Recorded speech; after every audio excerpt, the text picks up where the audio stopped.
All right, I want to talk about black magic, hoodoo voodoo, any type of spell work, how to know if you're under spell work, and how to protect yourself. Okay. Um, I haven't wanted to go into full detail about this for a while because it's kind of triggering to me because of the things that I did when I was under these spells and to whom I did them to. But I'm being urged to talk about it because you're going to be shocked to even realize that you've probably been under spell work by people in your family, okay? This is something that was big, especially in the 60s and 70s. Freemasonry and spell work, black magic, all that stuff was very, very common, okay?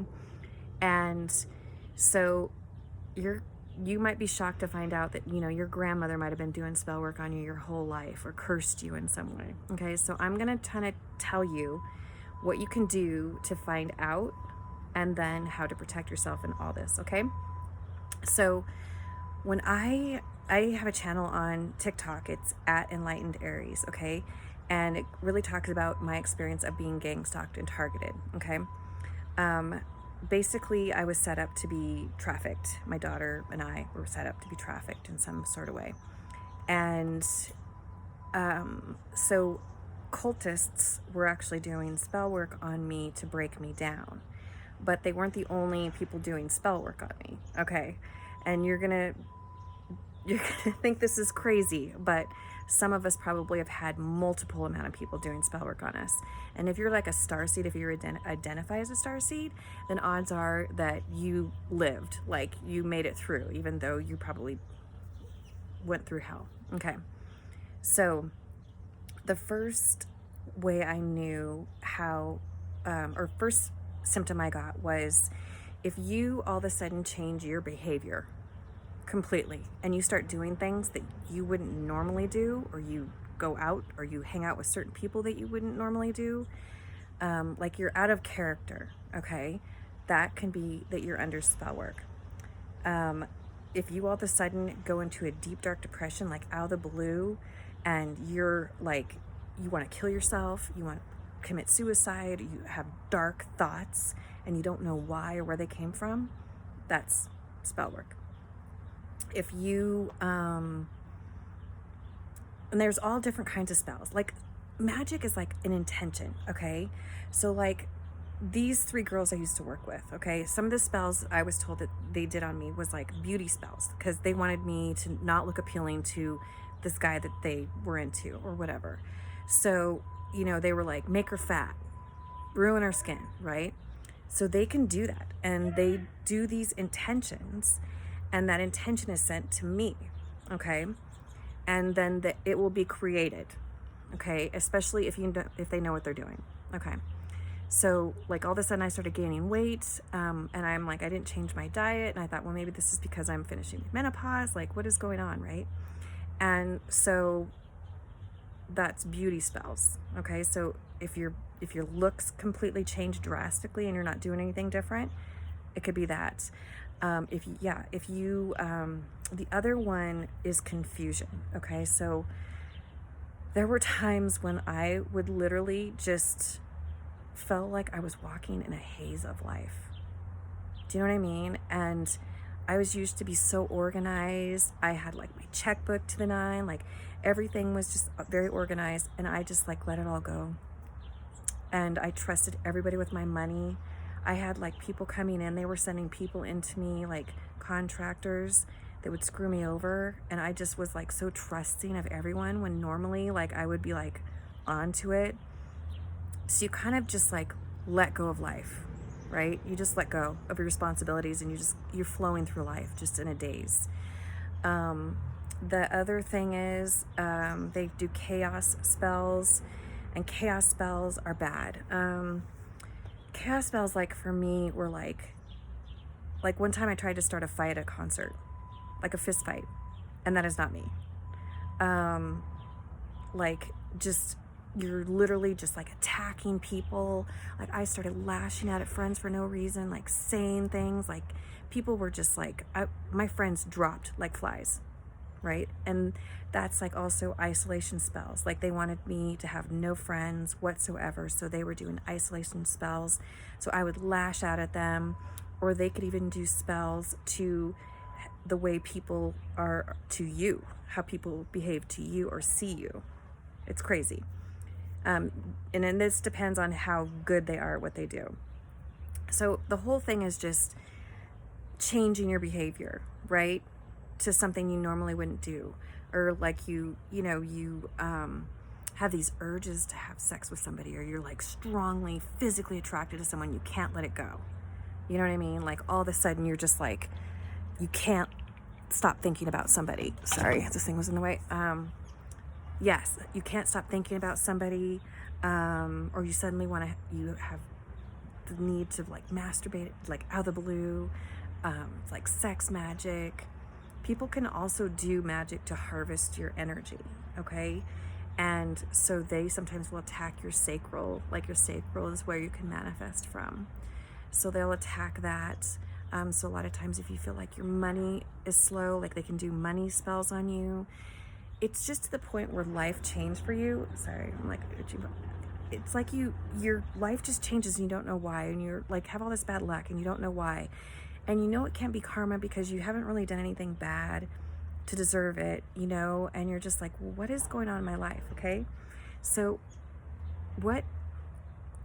let's say you've identified this, okay? Ways that you can protect yourself. And I want you to know the rules of spell work, okay? This is intention, okay? So if you are doing a spell, all right, let's say you do a spell on somebody. You're like, you know what? I'm going to do a spell. I'm going to, like my aunt. Okay, so I found out like recently that my aunt has been doing spell work on me since I was a teenager, since I was a little girl, actually. She was attacking my womb, my money, but I would always lose money. She was like having me basically like never being able to be in a solid relationship. She was doing all of this stuff, and it was just out of jealousy, or like she just didn't like who I was as a child. I was sort of like the black sheep or whatever. So anyway,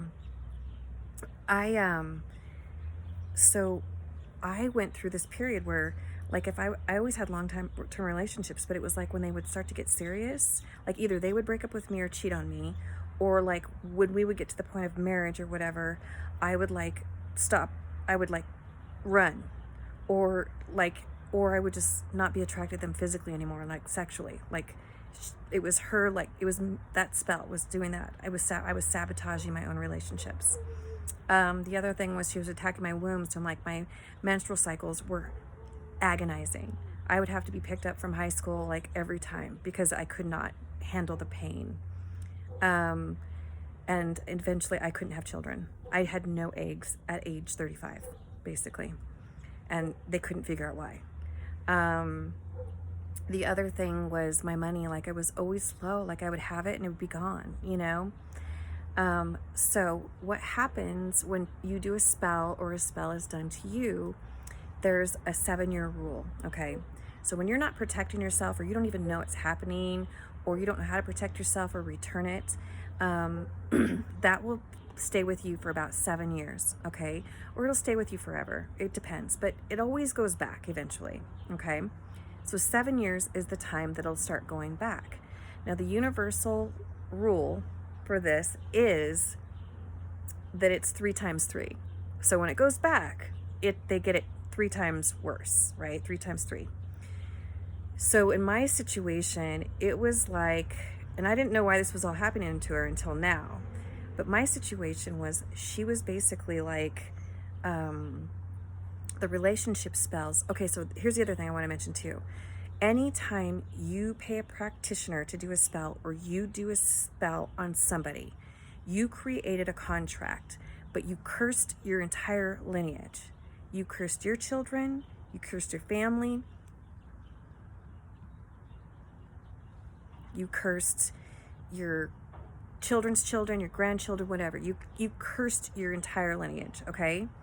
So what happens when it comes back then to them is it'll start hitting their family, okay? And not just them. So like with when she was attacking my health. She ended up finding out she had cancer, melanoma on her foot, and they had to amputate half of her foot. Her husband, my uncle, started having major health issues. Her daughter has constantly had relationship problems, like the people constantly leave her. She's had depression problems, money issues constantly, and then with her other daughter, my cousin, like agonizing headaches, and no one can solve the headaches. No one can figure out why they happen. My cousin's husband he's a doctor, and he has severe back pain, and no one can figure out why. Okay, as a doctor, he can't even fix his own problem. And this is spell work that went back. So it doesn't just hit the person that you know what I mean?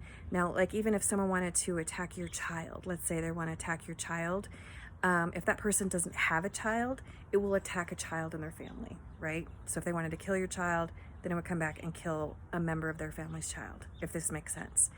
So that's what happens then. Now, if you do know how to protect yourself, and you protect yourself, or you return to sender, this can happen almost immediately, like within a few days. It goes right back to them, and it's 3 times 3, okay? So, ways to protect yourself. There's so many ways. You can Google it. If you go into a metaphysical store, especially one with an apothecary department with herbs and all this stuff, someone really good, and even a voodoo priestess, if you find one that's good, that just is teaching you protection, not someone that goes, oh yeah, I'll do a curse for you. Like, you don't want to go to people like that, but just somebody that's like protection, right?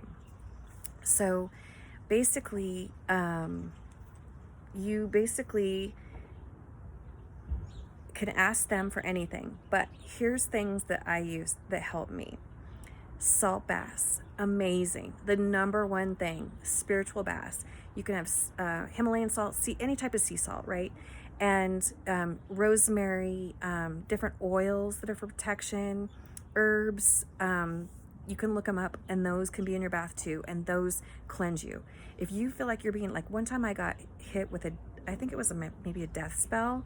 Like, it was like I felt this stabbing pain in my heart, right? And I crawled to the bath and literally ran the bath, and I thought I was dying. I thought I was having a heart attack, and I just ran the bath, put the salt in there, and rolled into the bathtub, and it was within like 10 seconds. It was gone. So it was crazy. So there's that. Salt baths, staging, and Palo Santos, or whatever, your whole home. Okay. Yeah. Saging and Palo Santos, your home. Let's see what else. There's essential oils. Florida water is good. Holy water, if you can get that. There's definitely shops you can shop online. Even Amazon has these oils. So oils and crystals. Okay, crystals are amazing. Protection or black obsidian, smoky quartz. Like, you can get bracelets, you can get necklaces. The evil eye, put those in your house, on your person. These are all things that help you. And now, when you use crystals or anything like that, remember to cleanse them on every full moon. So put them in the full moon and make sure you're cleansing them, or you can cleanse them with a bell, right? Okay, so now you learn ways to protect yourself, and if you have to be consistent about it, especially if you were in my situation where I was being gang stalked. I had like a trafficking church cult, like literally doing rituals on me. I had these 3 girls that I used to work with doing rituals on me. I had two exes and their girlfriends or their crew doing spell work on me. Like, I had a gang of people, and my aunt, right? So I have to do it every day. It's a constant thing, right? Every single day. And the best way to protect yourself is to raise your vibration, to ground yourself, to clear your chakras out.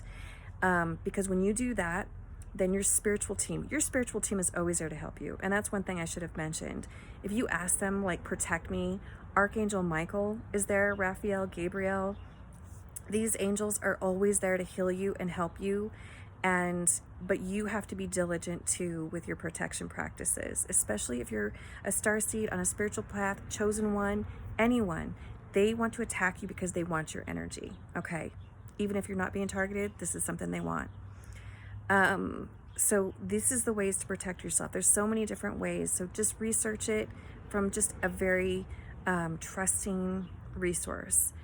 So protection methods, there's always two. You can do return to sender. Okay. Now return to sender, I didn't do for the longest time because I kept thinking if I do it wrong, I do a spell and it's going to come straight back to me, and I don't want that. So for the longest time, I would not do it because I was like, I would look at it and be like, no, I don't want to do it, you know? And so, I'm sorry, I have such bad allergies out here.